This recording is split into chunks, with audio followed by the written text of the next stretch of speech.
Alzarsi 2, 3, a volte 4 volte a notte per andare in bagno, sentire il sonno frammentato, svegliarsi al mattino più stanchi di quando ci si è messi a letto e iniziare la giornata con quella fastidiosa sensazione di non aver svuotato completamente la vescica.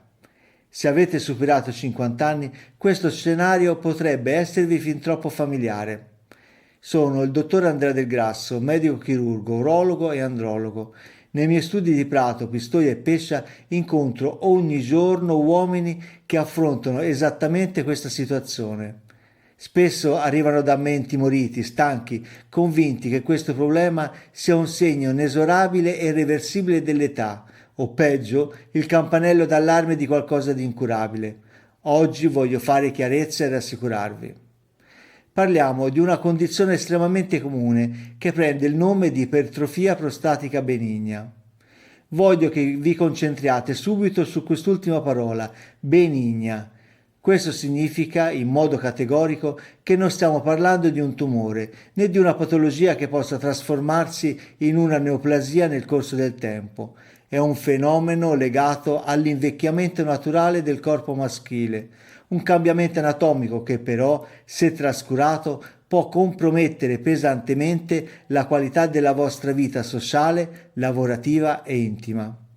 Nei prossimi minuti esamineremo insieme cosa accade all'interno del vostro corpo, quali sono i campanelli d'allarme da non ignorare, gli accertamenti necessari e soprattutto le strategie terapeutiche più moderne ed efficaci disponibili oggi.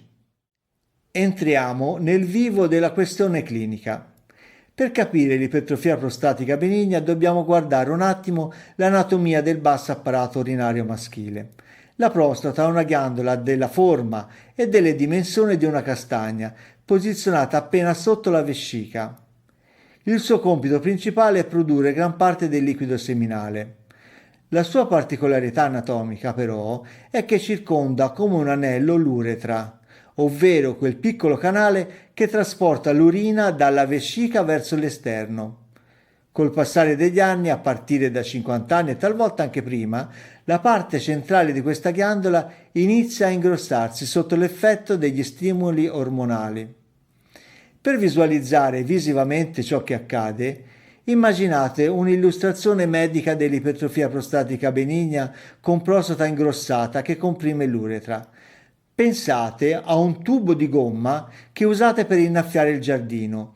Se stringete un pugno intorno a quel tubo, l'acqua farà fatica a passare. Il flusso diventerà debole e la pressione aumenterà a monte. Questo è esattamente il meccanismo alla base dei sintomi della prostata ingrossata. La ghiandola cresce verso l'interno, schiaccia il canale urinario e costringe il muscolo della vescica a fare un lavoro extra, uno sforzo enorme, ogni singola volta che dovete urinare per vincere questa resistenza. I sintomi della prostata ingrossata si dividono principalmente in due categorie che impattano la vita di tutti i giorni. Da un lato abbiamo sintomi ostruttivi, meccanici. Il getto dell'urina diventa debole, intermittente, bisogna aspettare diversi secondi davanti alla tazza prima che il flusso parta e alla fine compare quel fastidioso gocciolamento post-minzionale che macchia gli indumenti. Dall'altro lato ci sono i sintomi irritativi legati alla vescica che, stanca di lottare contro l'ostruzione, diventa instabile. Ed ecco che compare l'urgenza di correre in bagno, la frequenza aumenta durante il giorno e appunto la nicturia, la necessità di svegliarsi continuamente la notte. Se vi riconoscete in questa descrizione, sappiate che non siete soli e che muoversi in tempo evita complicanze severe come i calcoli vescicali o i danni permanenti ai reni. Se vi rivolgete a uno specialista, ad esempio venendomi a trovare come urologo a Pistoia o nelle altre sedi toscane, il primo passo fondamentale è una diagnosi accurata. Non ci si può basare solo sul racconto dei sintomi, serve oggettivare la situazione. Gli esami per la prostata non sono invasivi né dolorosi, ma sono tassativi per stabilire una strategia terapeutica su misura. La valutazione inizia sempre con una storia clinica dettagliata e l'eventuale compilazione di un questionario standardizzato a livello internazionale, chiamato IPSS, che permette di dare un punteggio matematico alla gravità dei vostri disturbi urinari. Passando agli accertamenti fisici e strumentali, l'esame del sangue cardine è il dosaggio del PSA, antigene prostatico specifico. Questo valore serve principalmente come screening per monitorare lo stato di salute generale della ghiandola. Successivamente eseguiamo l'uroflussometria. Questo è un esame fondamentale nella sua semplicità. Vi verrà chiesto di urinare all'interno di un imbuto collegato a un computer che traccerà una curva, misurando la velocità del flusso e la quantità di urina al secondo. È l'equivalente del test di pressione per il tubo di gomma di cui parlavamo prima. Subito dopo, tramite una rapida ecografia sovrapubica, andiamo a misurare il residuo post-minzionale, cioè quanto urina rimane intrappolata in vescica dopo lo svuotamento. Infine, non posso che citare l'esplorazione rettale e l'ecografia dell'addome inferiore. So perfettamente che l'esame obiettivo della prostata spaventa molti uomini e a volte li spinge a rimandare la visita per anni. Voglio rassicurarvi, è una valutazione che dura pochissimi secondi, non provoca dolore ma un leggero fastidio e fornisce all'urologo informazioni insostituibili sulla consistenza, la forma e i margini della ghiandola, dati che nessuna macchina può replicare completamente.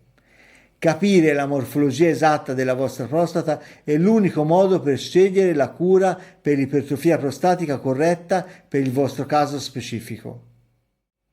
Una volta completato il quadro diagnostico passiamo alle opzioni terapeutiche. Oggi la medicina ha fatto passi da gigante e la cura dell'ipertrofia prostatica si fonda su una scala di interventi progressivi.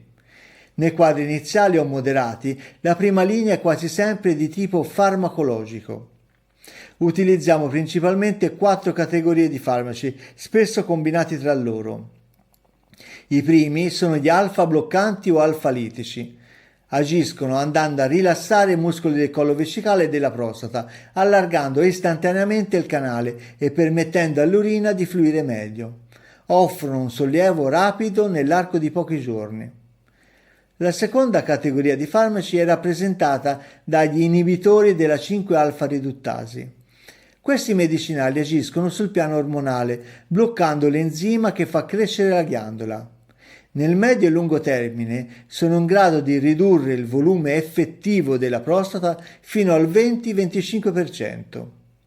La terza classe di farmaci che possono essere utilizzati sono i fitoterapici, che aiutano principalmente ad alleviare la sintomatologia e l'infiammazione e possono essere utilizzate nelle prime fasi dell'ipertrofia prostatica benigna. La quarta classe sono farmaci che agiscono controllando l'instabilità della vescica.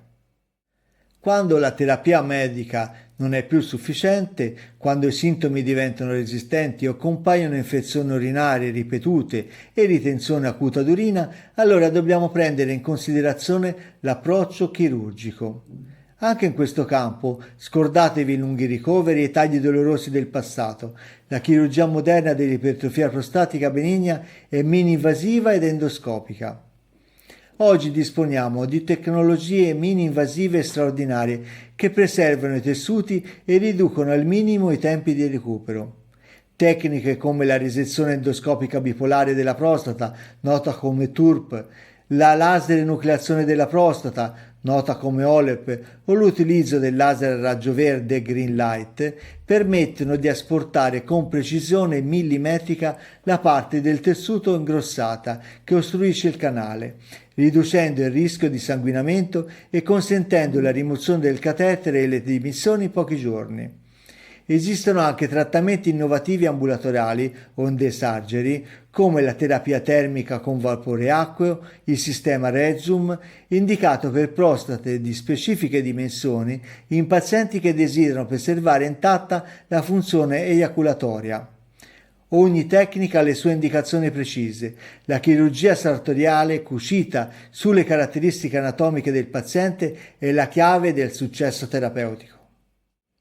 Se vi siete rivisti nei sintomi di cui abbiamo parlato, spero che questa spiegazione vi abbia trasmesso un messaggio chiaro. L'ipertrofia prostatica benigna è una condizione naturale, gestibile e assolutamente risolvibile. Non rassegnatevi a vivere con l'ansia di trovare un bagno ovunque andiate o a passare notti insonni. La prevenzione e una visita orologica tempestiva possono fare tutta la differenza del mondo, evitandovi terapie invasive in futuro.